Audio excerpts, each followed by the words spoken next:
Welcome back, everybody, to Legends of the Game. Do I have a legend for you today?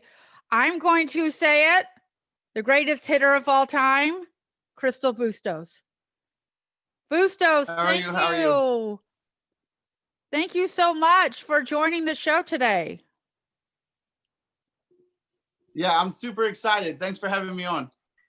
Do I So need to put a light on to so you can see me? I see you. Oh, okay, good. I see you. I see you just fine. All right, so let's go Okay. through your list. I know we're going to take up the whole time here going through your list. You're a two-time Olympic gold medalist. You're a silver medalist, Olympic silver medalist, two-time World Cup champion, three-time Pan American champion.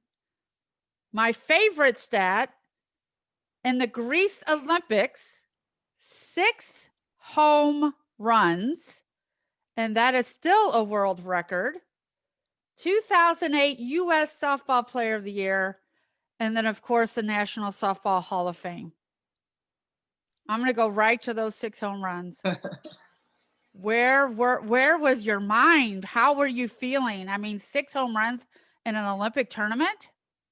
Yeah, it's I believe the 6 it was interesting, right? Cuz I started off struggling, and a lot of people didn't probably know that, but the first few games I moved my runners, I scored my runners, but I wasn't hitting as well as I normally would like to hit. And I was over in the first few games. I hadn't gone on at all, but I did do my job as far as moving runners and scoring runners. Right. But at that point, I was kind of like, okay, I got to get to the drawing board. I got to figure out what's going wrong. How can we make adjustments quicker? And I actually got on the phone with my hitting coach in Ohio, Howard Carrier, and was like, hey, any chance you could look at these videos and tell me what you see? And he did. We made some adjustments and went back into the games and was able to hit those home runs all in the next few games. So it was pretty exciting about that. Yeah, you were on fire. What were the adjustments? Do you remember? Yeah, I think my backside was basically collapsing a little bit, and I have a habit of stepping in. I've always had this little habit of stepping into the ball towards the plate, and so made the adjustment with my feet, had a little more of an open stance, and then it was just started seeing the ball better and doing my thing. So my first memory of you was the 2000 tour. And I was in Oklahoma City with you guys. And you guys are having hitting practice at night.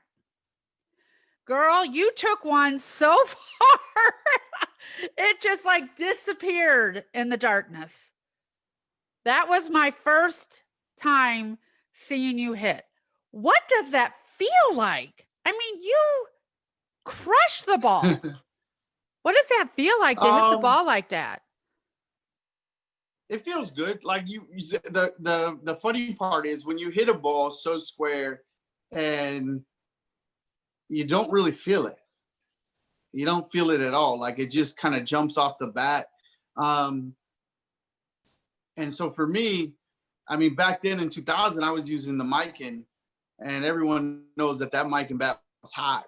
And it was definitely a great product, and that was one of the first bats that I got to work on in my young career with bat making and helping them develop things. And we made that bat. It was hot, and you just had to square it up nice.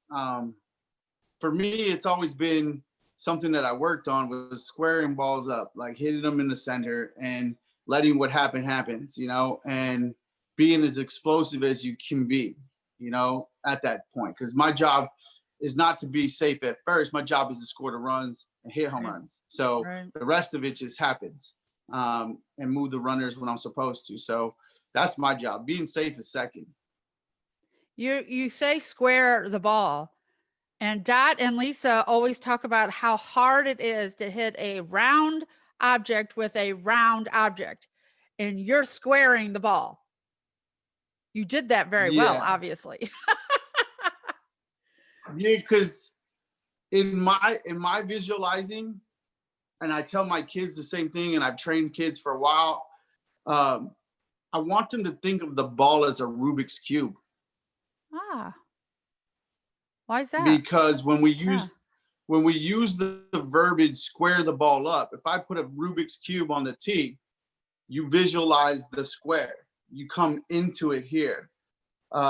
If I want the ball to go to right field, I turn that Rubik's cube, and you can see the inside half, and it goes towards right field. I can turn that Rubik's cube, you see what side of the ball you're going to be making contact with, and when you move it on the tee, it's if you think of the ball more of a square, you're going to be more successful. When you think of a ball of a round object hitting a round object, you're looking at a pinpoint, and think of it more of a square, and you'll be more successful. Well, one of my questions today is, what is your hitting philosophy? So that right there is a great tidbit for anybody that's looking to, I mean, that's the price of the ticket right there, Crystl. That's what a way to look at that. Yeah, What because was if you hit the top of the square, you know what's going to happen, right? right, It ain't going to go forward. It's going to go down. right, So like, or you get that deflection of that Rubik's cube doing this. But if you square it up, that Rubik's cube will move like a square forward. You get that visualization in your head. And so for kids to understand to get behind the ball, through the ball, and squaring it up, it's more for me, at least growing up, it was easier for me to figure that out, and to be able to get through a ball. And that was something that I learned from my Uncle Jesse. He was the one that raised me pretty much up in the sport. well, my next question is who brought you to softball? Actually, my dad brought me to softball, and it was interesting. That's a great story. So I played baseball. My uncle taught me how to play baseball. He was a baseball player, so I used to pitch, and I was a starting pitcher. When I wasn't a starting pitcher, I played shortstop on my baseball team. Right. And I was out at a football practice with my dad, and my little brothers were playing flag football, and they're younger than me. So I'm throwing the football with my pop out in the outfield while I'm spending time watching them doing flag. We're out here throwing the football. So I was throwing the football pretty far.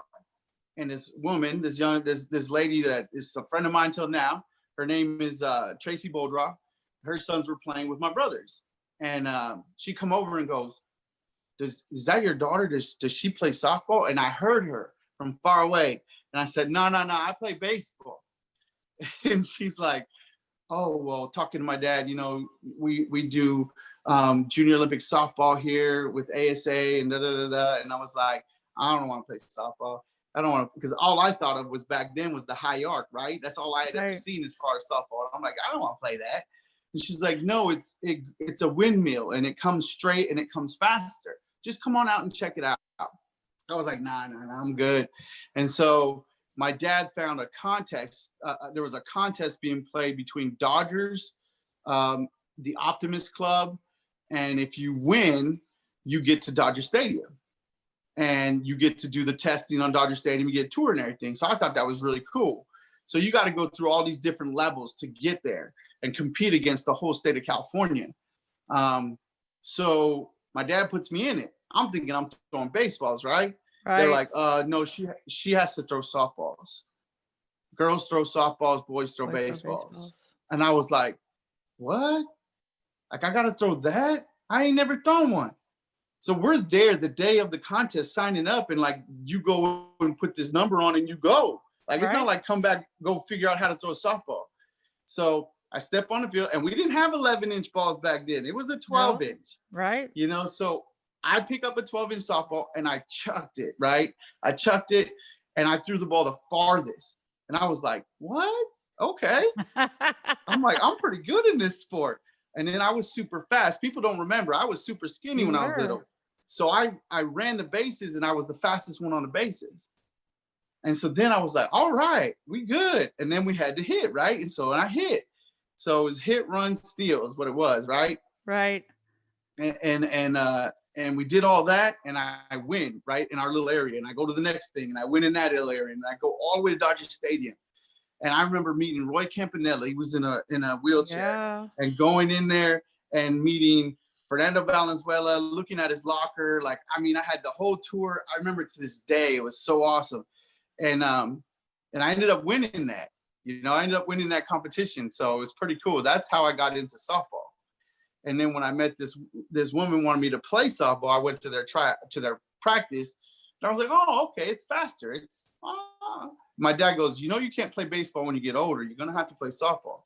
And I was like, well, I might as well now. And so I just switched over then, and I started in left field on my travel ball softball team. I didn't start, but that's where they would practice. Right. And Bill Holt was my first head coach. She was the assistant coach, Tracy. And I remember I didn't play one game. What? Yeah, I went from the starting pitcher on my baseball team to the starting shortstop to playing softball and not playing at all because I was too little.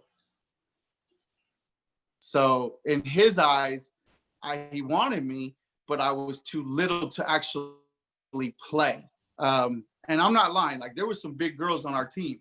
And the first travel ball team I played for was the Shilohs. And they were tall girls on there. I was like, wow, man. I'm like, here. I got a picture of me being this big and everyone else behind it out, right? I wrote it out. And I remember my mom, like any other mom out there, right, was like, she's not playing, George. Let's go. We're going to go. And my dad's like, no, she made a commitment at the end of the season. We'll leave if she doesn't want to play, but she made a commitment. She's going to stick it out. Right. And I sat next to coach the whole time. And when he was like cheering, I'd be like, why is that? Why? That's like routine, coach. Like, right? Why would everybody like happy about that? And he's like, well, because she got it. I'm like, but she's supposed to get it. And I'm like, okay. I'm making notes, right? I'm making notes. And all I did was just learn the game of softball by sitting there asking a bunch of questions. And that's why I tell people, I learned the most about the game the year I didn't even play, So what made you go back? It made me go back was that he moved up. He moved up to the next age group, and I stayed down with Tracy, and she was the head coach. And I actually started playing left field, and then I started playing center field. And then as I got older, she ended up giving the team to my father and another coach, Dale Moore, and he took over the team from there. And I played for him the rest of my career. I played for Dale Moore as the head coach, and my dad was an outfield coach. So Dale would move me between outfield and shortstop in the beginning. And then we got a better shortstop. Well, not a better shortstop. We got another good shortstop that was like, she was a pitcher and a shortstop. So when she was pitching, I was playing short. When she was not pitching, I was moved to the outfield, and I didn't mind it. I played wherever coach wanted me to play, and the good thing that my dad and that coach Dale Moore realized real early was not to talk to their daughter. So right. Dale would deal with me. My dad would deal with his daughter, and it made it a lot easier to coexist in the same team. I think that's a great message for dads that are coaching today, because you don't hear coach, you hear dad. Yeah. No, I always treated my dad like a coach. I've been one of those that was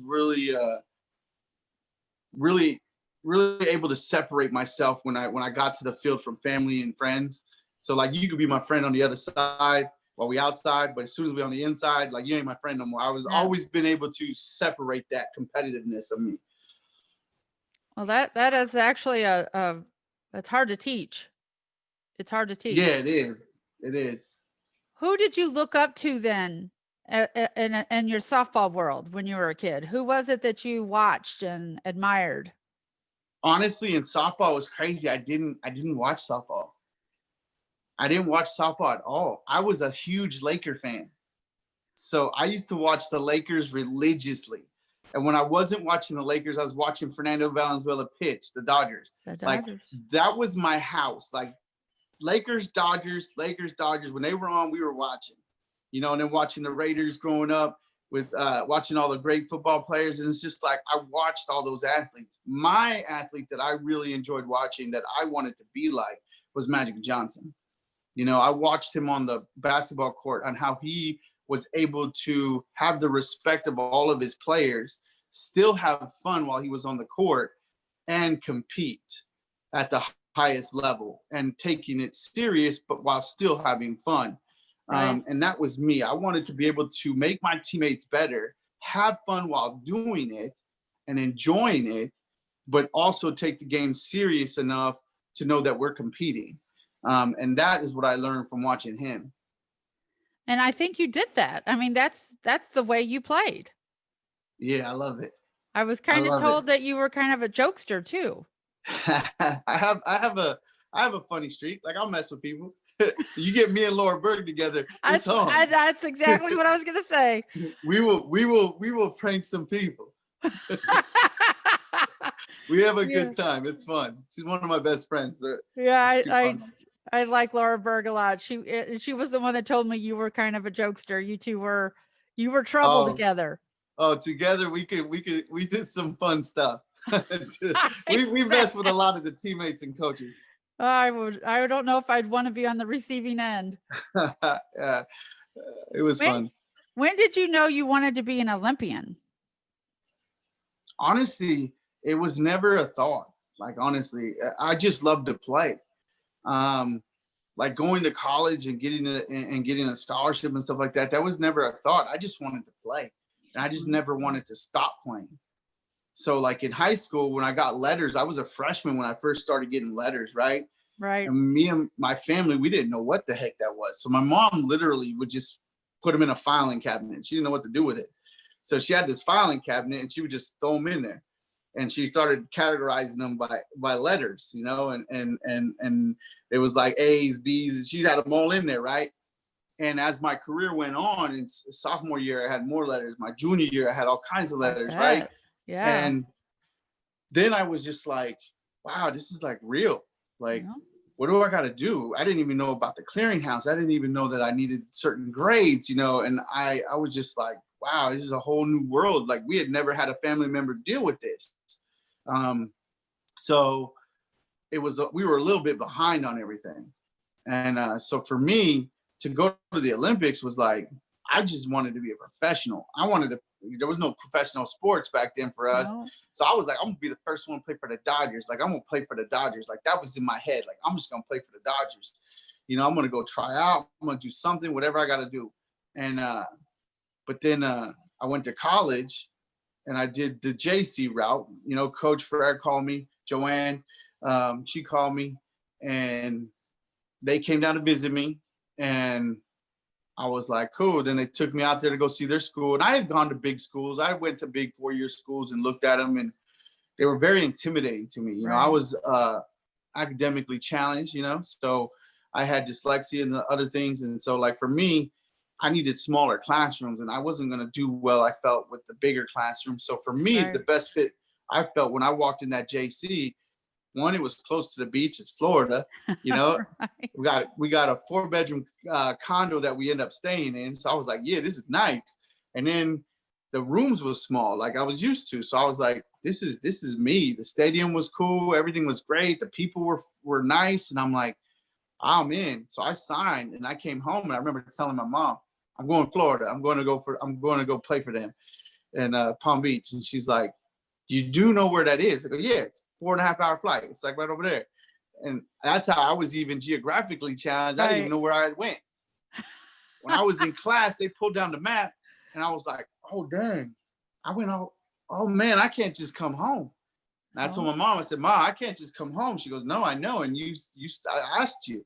So I ended up going. And the only reason why I came home one Christmas was because my coach Dale Moore, you know, bought me a flight to be home with my parents. So it was like a lot of cool things that happened. My parents, you know, they busted their butts to get me the things I needed. But again, it's like Olympics wasn't a thought. I just want to go pro. And so when the pro league started, when I watched the WPSL back then started, right? And Sharon Backus called me, and you know, it was like, oh, okay, this is real. I can leave school, you know, and it was just like one of those things that just to me it was like that's a no brainer. I got to go play pro, and so I left college. I signed my rights over to play collegiate softball, and was the only athlete to do that, and went pro. And you played well. You played well. I'm Yeah, gonna. I want to keep this on the softball realm, but I've heard a couple of your stories, and I'm hoping you share the one. What did you struggle with? what did I struggle with? Mm, like just in general, just In the softball world, like what did you struggle with? I don't know. Like there wasn't a whole lot that I struggled with. I'm trying to think of where. Well, you had mentioned a story when you were here in St. Louis with one of my camps that they struggled with the way you looked. Oh yeah, yeah, definitely. Like I've always struggled with that. Like one, my voice, you know, struggle with that. Like, you know, just the way I look, people like didn't like the way I dressed. You know, where I basically the way where I come from, like my Right. background. You know, and it's like I wore baggy clothes. I like being loose fitted. Like I wore, you know, that was the style, that hip hop style, you know, back in the Right. day. And I was completely new to the USA softball world. You know, I'm like for them, it was like, whoa, you want a 4X sweats? You don't even fit in a 4X sweats. You like a large. You know, when I first got to them, I was like Right. an XL max. And I remember they had like Polly handed me these sweats, and I was like, yeah, I don't wear that tight. I'll take those ones. And they was Ronnie Isham sweats. You know, they was Ronnie Isham. I said, I'll take those ones. And I took them, and then they were like, well, those are, I'm like, yeah, these are what I want. You know, like, this is how I dress. This is how I am. I'm not going to change for somebody, you know? And it's like, if that's what they wanted, you know, that they picked the wrong person. And that's the thing. Like, you know, I'm different, you know, and I embrace my different. And that is a lesson I wish every kid today would get to. I mean, it takes a while to get there, but I think you've had that kind of attitude your whole life. Don't you agree? I agree. Like, you know, a lot of people look at me and are like, you're too little, right? So it started off with me being just too little, Right. you know? And I'm like, so what? I'm little. I'm going to show you I can do what I can do. Like, my size don't mean nothing. The fact that I'm 80 pounds wet, you know, doesn't mean I'm not gonna drop bombs on you. You know, I got mechanics that I've trained. I've been trained to play ball. Like, this is what I do. You know, I hit the ball. And I remember when I came to softball in the beginning, they were like, you got a baseball swing.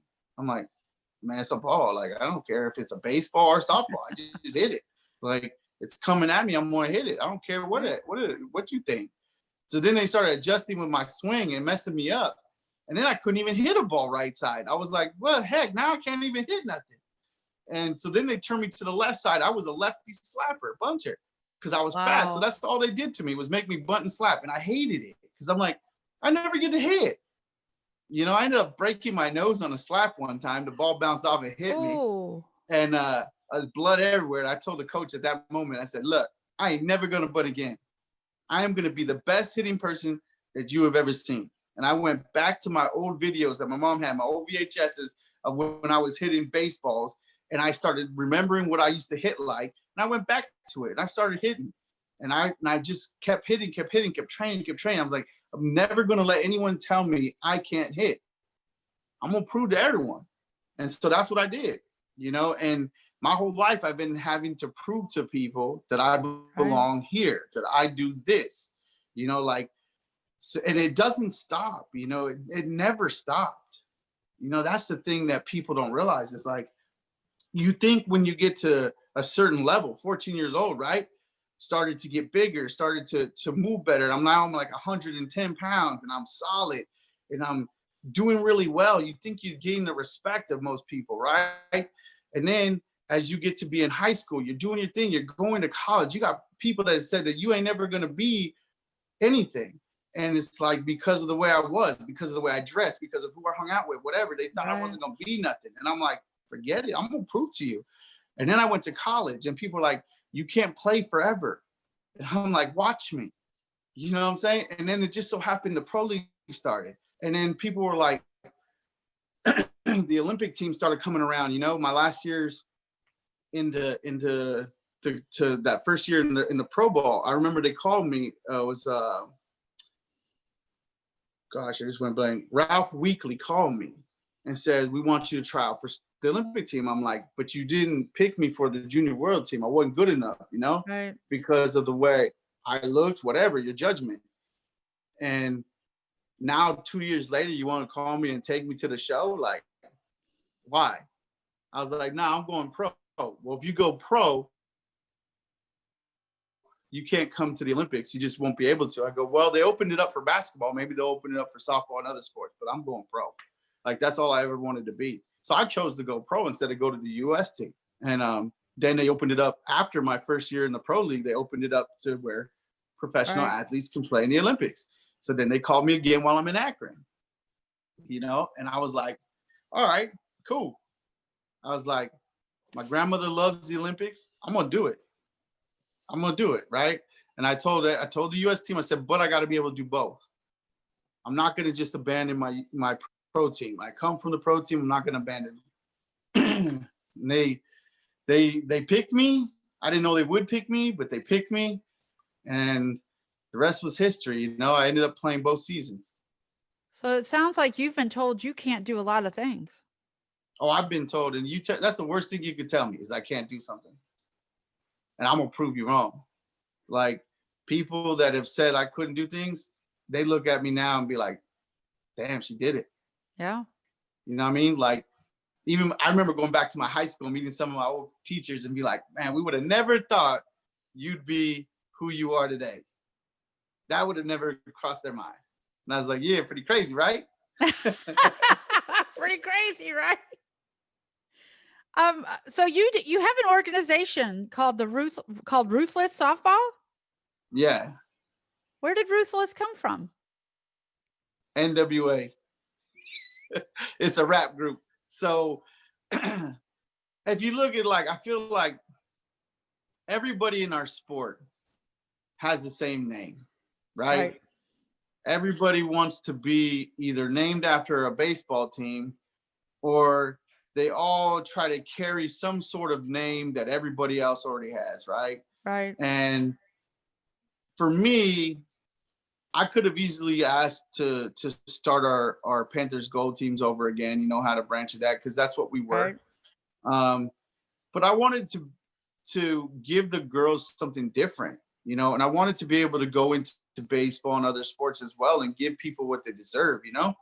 And so for me, it was like, I'm driving down the road, I'm listening to NWA, and it says Ruthless, my style as a juvenile. And I was like, that was a part of it. And that was my style when I was a juvenile. I was ruthless, you know? I'm like, I don't care on the field, off the field. I'm going to be me, do me. I'm not going to let anyone step all over me. And no matter what, I'm going to get up and I'm going to rise up and keep moving forward. I'm going to get knocked down, but I'm going to keep coming up. Right. And I said, you know what? I'm going to teach these kids to do the same. Well, I mean, that's ruthless. A huge lesson. And you were ruthless. You were ruthless. That's the way I play. That's the way you played. You're right. What does softball mean to you? Ooh, softball is everything. That's it. Softball's everything. Yep. Yeah. Simple. So I have a segment that I ask a player of today to ask you a question. And this is going to be, I'm sure you have many answers to this question, but Anna Rawlings here in St. Louis wants to know, what softball memory will you never forget?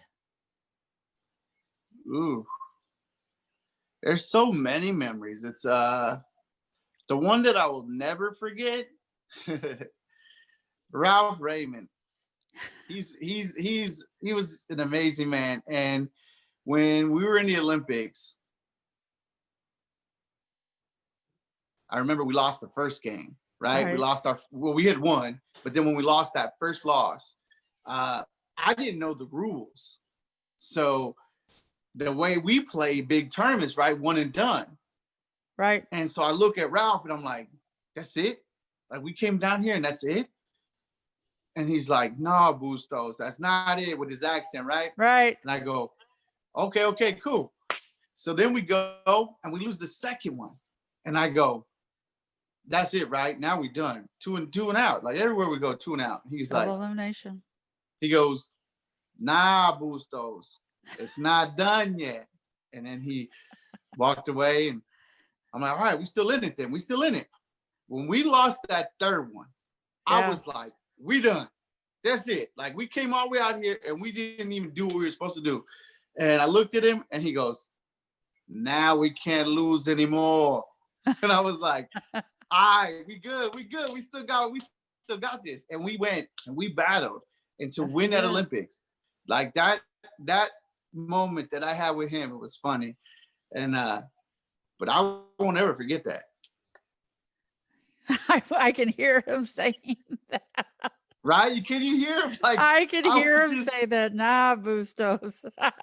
Yeah, and I looked at him, and he's just there, and he's smiling. He looked at me, he goes, "We can't lose anymore." And I looked at him, I was like, "Yeah, all right." What advice would you give players today that are trying to get recruited? Well, it's a different world, right? The recruiting world's a different world. And you got some people that believe it's all in numbers and paperwork, right? You got some people that believe you got to send every college a video. Right. It's a combination of a lot of things, right? Coaches like numbers, they'll look at them, but numbers can be persuaded. Numbers can be fixed, right? Right. I can get like 90 something off of a tee, right? And if I just showed you my exit speed off of a tee, and you just see me swing and the ball go and the tees, and it's telling you 90 something, then when you front toss, you square up front toss 9 times out of 10 at a high level, exit speed is going to be great. Right. But hitting is not just exit speed. Hitting is not just going out there and taking your hat. Hitting is actually knowing what pitch to hit. And you can't do that without live. Right. You know what I'm saying? And coaches think, they got to see you, what's your makeup? What's your mental makeup, right? What are you going to do when you get in the box? Do you know what to do when you get in the box? Are you comfortable? Can you follow orders in the box? Right. Can you bunt when coach needs you to bunt? Can you hit to the right side when coach needs you to hit to the right side? Can you hit a ball in the air to score that runner on third? Can you control your barrel? Can you play the game of softball, or are you just a clubber? And I'll be honest, like, when I got to the U.S. team, I was a clubber. In 2000, I was a clubber. I'm out there just trying to take daddy hacks on everything, right? When I met Coach Kendrea, it's kind of like, I was like, the best way to explain is I was like Mike Tyson in 2000. Right. Pure power hitter, right? But when 2004 came around, I got that time with Coach Kendrea, I became a Lennox Lewis, a boxer. I became somebody that controlled what I needed to do, that understood how to be more effective. Right. And that, to me, is what the colleges are wanting. They're wanting to see, what is your mental makeup? They need to see that. So put your game footage on there. Send your game footage. Put some live. Put those mistakes in there as well, because nobody's perfect. No. And they want to see how you walk away and how you bounce back the next at bat. Right. Put the whole game. You hit 4 games in a 4 at bats in a row in a game. Put all 4 at bats, even if the 2 in the middle ain't that good. But show them that you came back in the last at bat and scored and did what you had to do for your team. That will kind of give you a better idea for a college coach to see what you're really made of. than a highlight reel. I see all these people, they post it, it's like a highlight reel. Right. It's like, that ain't real. Shoot, I missed balls. I missed hit balls. I ran them out, and I might have beat them out too because they made a bad throw. It's like they want to see that. Yeah, let them see the shanked little ball to the third baseman that got overthrown to first. Yeah, show them how you hustled down there. That's right. Like there's so many different pieces. Like, and not everything's perfect. And everyone thinks that everything that they have to send is perfection. I think you'll gain a lot. I think you'll gain a lot more respect if a coach can really see what you're about. Oh, I see love that you made this. mistakes. Yes, this is perfect. Absolutely love this. So I'm on a mission, Bustos. I want to know why I can't buy a Bustos jersey. You couldn't buy one when we were on the team. I know. I take that back. You could if you requested it, but there's certain people in the U.S. that they market. You know that, and everybody knows that. There's certain people that get marketed. You can't even buy a Jenny Finch jersey. You can't buy a Lisa Fernandez jersey. No. Not no more. Why? Because they're. I mean, I'm gonna come at you from a business sense, and I don't know exactly. This is my opinion. I'm gonna state this to everybody. This is my opinion. In the business, I put money in the pockets of those young ladies that's on the team. And you and I know people still will buy our stuff. Right. And so if you had to pick a new kid to buy that you may not know all of it, but you see our stuff right there next to it, you're more than likely going to pick our stuff up. You know what I'm saying? And so you're going to take away money from others that need it right now. And we need to support our team. And so you're going to always market the U.S. team at the moment. Should they sell archived stuff? Should they sell people from 96, 2000, 2004, 2008? Yeah, you should have all that. And there's a market for it. There's a lot of market for it. People would like it. Well, didn't you just see, I think it was Krista Williams that posted two girls that were dressed up in uniform, and one of them was you. Yeah, one was me, one was Watley. And then there was some with Jenny Finch, and there was some if you see, there's people that enjoy all of the Olympic teams. There's people that would love to have stuff from our 96 teams. But and I'm one of them. There's just never been a really good marketing scheme. You know that from our USA program. Well, I'm on a mission. There's never. The whole reason the show came about, I did a little survey at the College World Series a couple years ago, and I asked 25 little girls who Babe Ruth was. All 25 knew. I asked 25 little girls who Lisa Fernandez was, and 0 knew who she was. And I find that so disappointing. And I think we have to, people need to know who Crystl Bustos is. You hit the ball, right? 6 home runs and 1 Olympic. And like you said, after you struggled a game or two, I just really think that we're not doing softball service if we can't celebrate the ladies that played before us. I agree. And it goes even further. It goes way back, and that's where, we try to do our part with our organization. I try to get our kids to understand, and I try to that's why I bring the Olympians in as much as I can to our organization. That's why I bring the professional athletes into our organization, so people know these athletes.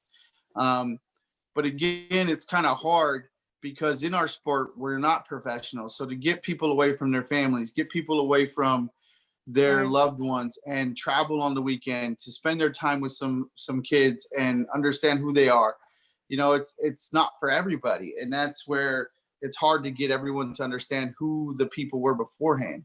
And, that's where I want, you're doing a good thing in the sense that you're getting people to understand who we are, to at least know who we are. But it's funny because you'll be surprised how many umpires don't know who I am. You know what I mean? That's just beyond me. That's just beyond me. And you know what I know was one of the funniest things? This is a funny moment. So I went to college showcase, and this is when I was actually helping a junior college. Right. So I'm a coach. So I go to the coaching table, right, to pick up my packet, Right. and I say, Crystl Bustos. And the gentleman looked me in my face, older gentleman, and says, "You're not Crystl Bustos." And I said, "Excuse me?" He goes, "I know Crystl Bustos. You're not Crystl Bustos." Now, mind you, I don't even know who this man is. Right. But he knows But you. he Yeah. knows me. So I said, "I'm about to embarrass you in front of everybody now." And I pulled my wallet out and I give him my ID. And he looked at me. I go, "You're not who you think you are either, because I don't know who you are. And But I know you you. don't know me." I said, "So can I have my packet now?" And I walked in, and everyone behind me, the coaches were laughing because everyone else knew that it was me, but the Right. guy that was supposed to give me the stuff. So that was funny. And then it's always interesting, you know, like, and I don't mind it because I look completely different now than I do on the field, right? I cut my hair off. I got Right. half a ponytail now. I'm tattooed all over, and you know that's my expression. That's been me. But when I was on the U.S. team, I respected every rule we had. Never wanted my tattoos to be seen or Right. shown. But it was really crazy because I ended up in Sports Illustrated showing my tattoos in the tattoo edition. So Right. it was like interesting how that all went about. But anyway, so I do look completely different. And people are like, "Can you go to a softball field? Do people know?" I was like, "Nah, I'm pretty incognito. I'm like a chameleon now. I can be me. If I put a uniform on and I cover up my arms, I put the sleeves on, and I can walk onto a field and people know it's me. That's Crystl. Or I can dress like I normally dress and walk around the field and nobody will know it's me." So it's. Well, I think they should know it's you. The one thing I appreciate you, Bustos, is, and like I said, I want young players. You were you. You did you. No apologies. And you were successful. You're still successful. And how you impact the players of today. I've watched you coach. I think you're an amazing coach. Your messages, the way you teach. I just wanted you to know how much I appreciate you as a person, as a coach, and what you do for softball. Well, thank you. Just want to tell the kids, you know, like, ultimately, you can look how you want to look, you can do what you want to do, but just be a good person. That's it. Yeah. That's the truth. Michelle Smith says you have this much time to play softball, but this much time to be a good person. Exactly. Yeah. Be a good person. Bustos, thank you so much for being on the show. This was great. I absolutely loved it. Well, and thanks I for have to having bring me. you back to St. Louis when we can. Yes, I fly into St. Louis. I fly into St. Louis now, and I drive up to see one of my Illinois teams. Does that Well, sound let me right? know when you're back in town. Yeah, so I'll probably be back in a few months. Okay. I have an Illinois team too, the Heartland Havoc. There you go. Yeah. Awesome. Thank you, Crystal. I'll talk to you soon. Okay, talk to you.